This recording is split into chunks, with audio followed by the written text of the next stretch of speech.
at the World Surf League, the Beach Waver Maui Pro, the Jaws Challenge Fans World Cup, Taiwan Open of Longboard Championships, as well as the World Junior Championships, along with Heat 3, Round 1 in the Jaws Challenge that we have all set up. Pete, you got some news for us. Yeah, I was just going to say McCookai Rothman is not surfing the event. He has had other responsibilities that he's at, so he is not in this heat. It's Trevor Carlson who will be taking his place. I mean, again, he has that as that opportunity. I mean, he's a surfer who, you know, in Fiji actually drowned and had to be revived. So he understands how holding his breath. Tom Lowe taking a mountain of whitewater right on the head as he straightened out. Couldn't tell whether he wanted to go left or right. He just had to take that wave straight in, and looks like he paid the price. Right, and so that's going to slow you down. So you have to factor that into your line. So you're seeing there's a couple goofy footers in this heat, you know, with Will Skudin, who obviously loves these lefts. He's a lot of his experience is actually surfing the lefts at Piahi. He's very comfortable with his lineups.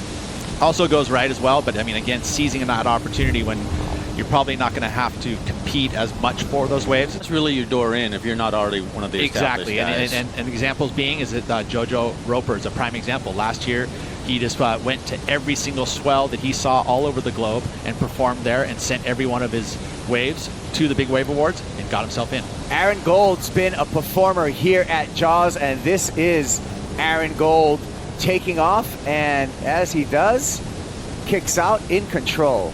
So Aaron Gold, he would have gotten his opportunity by the commissioner's wild card because of his performance here at Piahi. He rode one of the biggest waves ever paddling in, so he's got an opportunity to compete. His inflation vest. No, he didn't.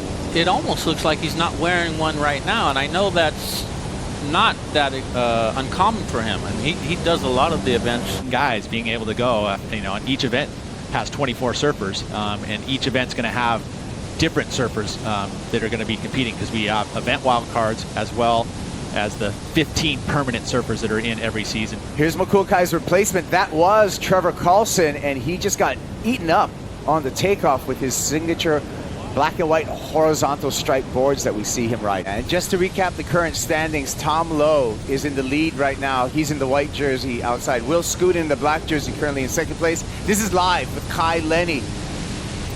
And a lot of white water, a lot of foam for Kai to contend with on this wave. Doing a good job through this really bumpy, lumpy, foamy section, and Kai finds his way into the channel. So this board that he's riding, I got to take a look at it. It is by far one of the most technology advanced surfboards I have ever seen. Kevlar, carbon, glass, EPS, fin system that is beyond anything else that I've ever seen from the Maui Fin Company. Matter of fact, they've taken acknowledge from us touching on it yesterday. Talk about getting airborne and going fast.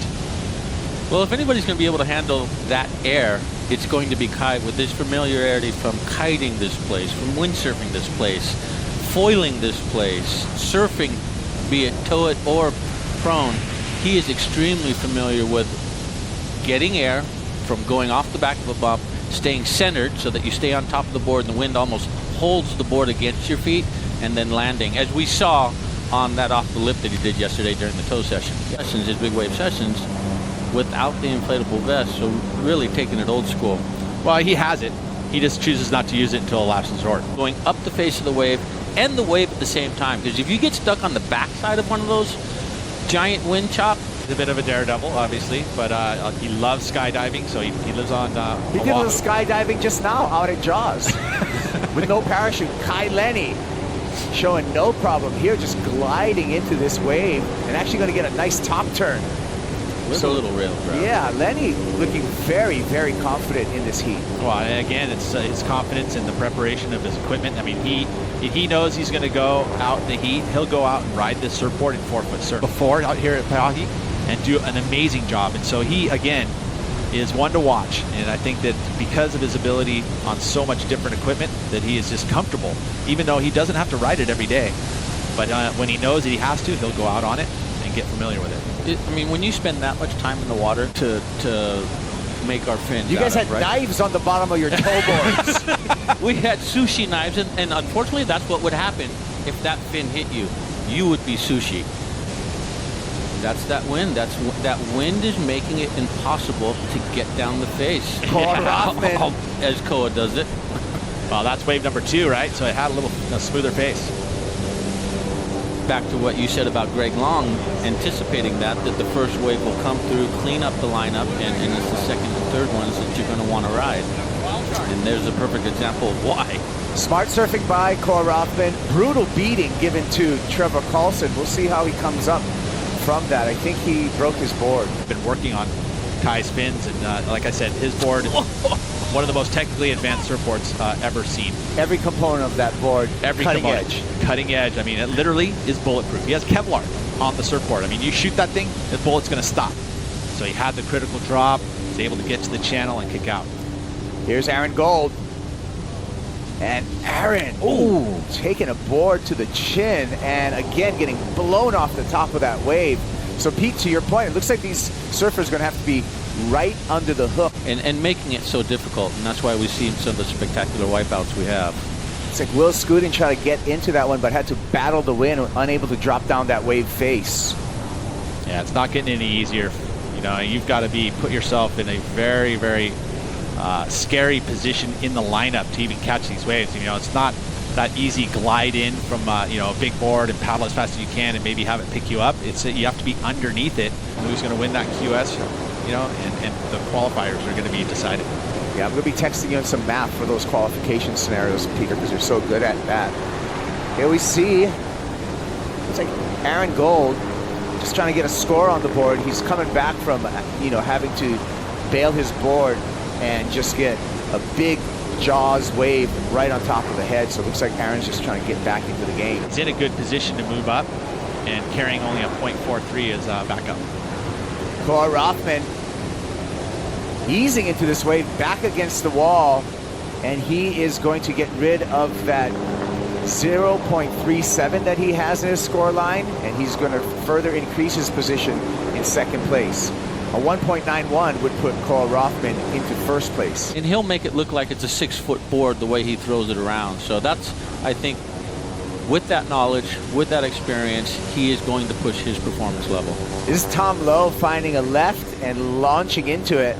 Been pretty quiet through the beginning part of this heat. He wants to get back into the conversation. Currently sitting 5th. We only take the top 3, so Tom Lowe's got some work to do. You start to stress. You know there's only maybe one opportunity that you're going to be able to get. You know, knowing that, though, that one wave can turn it around for you. I mean, you look at the leader of the heat, 14.19 total. I mean, that's a 7.19 on that last wave.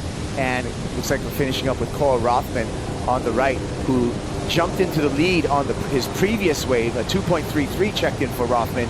Rothman in first, Lenny in second, Aaron Gold in third, 4 minutes and 25 seconds counting down. In itself, and if you make a bad decision and go on something smaller, which we see Kai again grab that rail and try and do a big hack off the top,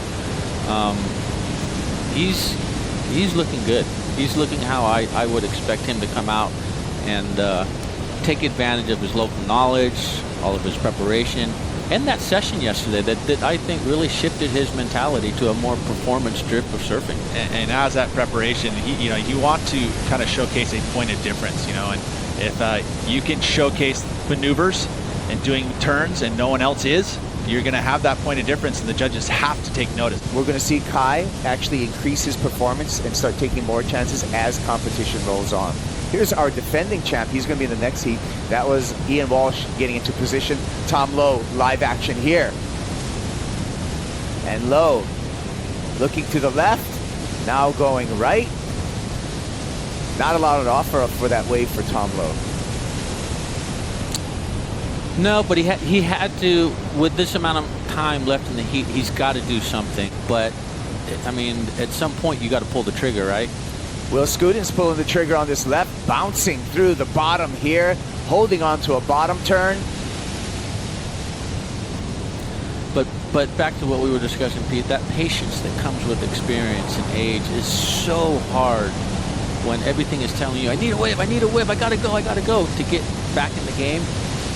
The wiser Shane Dorian type, Ian Walsh types are going to go, I know how this works. I need to be patient. Patience usually pays off. It is a gamble. There's no guarantee. But when you are patient, that's when you get those high returns, and that's when you get those sets. Will Skudin with wave number 4 here, you know, has that 2.0 on his first wave. This wave probably going to be hit one of his best, being that the drop was nice and clean, had definitely a lot of control. So that's going to factor in for Will Skudin. Looks like this is Trevor Carlson, who's found some new equipment. And Trevor looking for a 3.56. So maybe that little bunny hop he did at the end there will help get him another point or something. You're having fun, that's when you're at your best, right? It translates into your performance, and you know, and he's not called Positively Kai for you know, just a marketing reason. He literally is one of the most positive and fun guys to hang with. Always got that great hat on. You know, you hang out with him, you're gonna feel good. Aaron Gold, as we cut back to live action, finishing off his wave. So we'll see what happened at the takeoff for that wave for Aaron Gold as the clock ticks down and this heat ends. But Aaron carrying a 1.93, so he's got a better 1.93 here, and feels like to me with that drop, he is going to improve there and keep his 3rd position. Yeah, that was no red carpet into that wave. He had a bit to negotiate with there. We are official, guys.